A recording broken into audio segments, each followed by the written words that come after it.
இரட்சகராகிய இயேசு கிறிஸ்துவின் நாமத்தினாலே உங்களுக்கு என்னோட அன்பின் வாழ்த்துக்கள். இன்றைய நாளின் தியானத்துக்காக தேர்ந்து கொள்ளப்பட்ட வேத வசனம் யோபின் சரித்திரம் 7வது அதிகாரம் 17, 18 ஆகிய வசனங்கள்.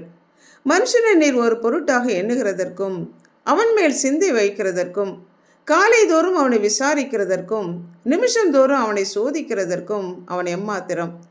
அற்பமான மனிதன் மேல் ஏன் தேவன் தொடர்ந்து சோதனையையும் வேதனையும் கொடுத்து அவனுடைய ஒவ்வொரு செயலையும் பரீட்சிக்கிறார் என்று மனம் வேதனையுடன் யோபு சொல்லுகிறான்.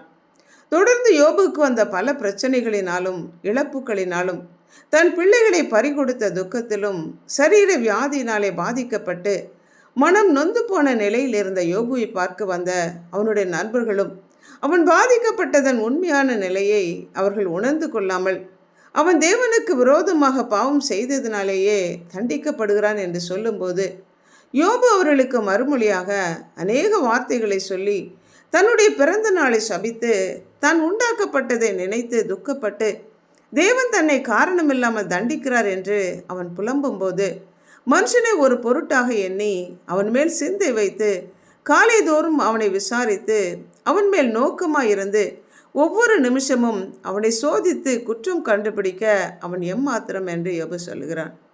ஆனால் தேவனுடைய அணுகுமுறை அவனுடைய நினைவுக்கு எதிரானது என்று பிற்பாடு அவன் உணர்ந்து கொள்கிறான்.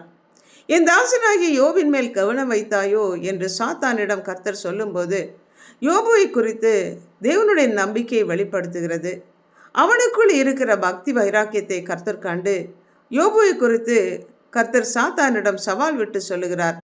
திரைமறைவில் நடக்கிற காரியங்களை யோபுவும் அவனுடைய நண்பர்களும் அறியாத சூழ்நிலையில் கர்த்தர் அவனுடைய வாழ்க்கையில இரட்டிப்பான ஆசீர்வாதங்களை கொடுக்கும்படிக்காக அவன் இன்னும் தேவன் மேல் பற்றுதலாக இருக்கவும் நாம் எல்லாருக்கும் அவனை படிப்பினையாக வைப்பதற்காகவும் கர்த்தர் அவனுக்கு சோதனைகளை அனுமதித்து பரீட்சித்து அவன் சுத்த பொன்னாக விளங்கும்படி கிருபை செய்தார்.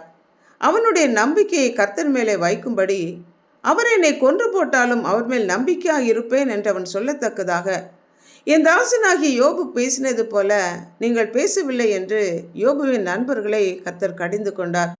மாயையான நிரந்தரமற்ற நிழலுக்கு ஒப்பான பூத்து காய்ந்து போகிற புல்லுக்கு ஒப்பான பலவீனமான வாழ்க்கையுடைய மனிதனை கர்த்தர் கவனிக்கிறதற்கும் அவனை நினைப்பதற்கும் கரிசனை கொள்வதற்கும் அவனை உயர்த்துவதற்கும் அவன் எம்மாத்திரம் என்று தாவீது வியந்து பாடுகிறான்.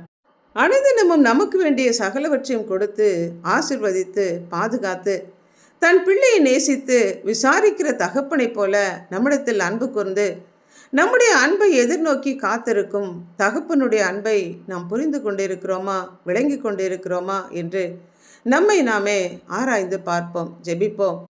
அன்பும் இரக்கமும் உள்ள எங்கள் பிதாவே, எங்களை படைத்தவரே, நீர் சிருஷ்டித்த வானங்களையும் சூரியன் சந்திரன் நட்சத்திரங்களை பார்க்கும்போது எங்களை நீர் நினைக்க, எங்கள் மேல் நீர் நோக்கமாக இருக்க, எங்களுடைய தேவைகளை சந்திக்க, எங்களுடைய ஜபங்களுக்கு நீர் பதில் கொடுக்க நாங்கள் எம்மாத்திரம் ஐயா.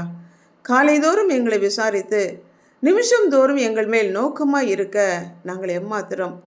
உம்முடைய அன்புக்கு நாங்கள் பாத்திரவான்களாய் நடந்து கொள்ள எங்களை அர்ப்பணிக்கிறோம். யோபுவுக்கு வந்த சோதனையில் வெற்றி பெற்றது போல நாங்களும் எங்களுக்கு வருகிற சோதனைகளை சகித்து ஜெயத்தை பெற்றுக்கொள்ளத்தக்கதான கிருபை தரும்படியாய் எங்களை அர்ப்பணித்து இயேசு கிறிஸ்துவின் நாமத்தினால் ஜெபிக்கிறோம் பிதாவே, ஆமென்.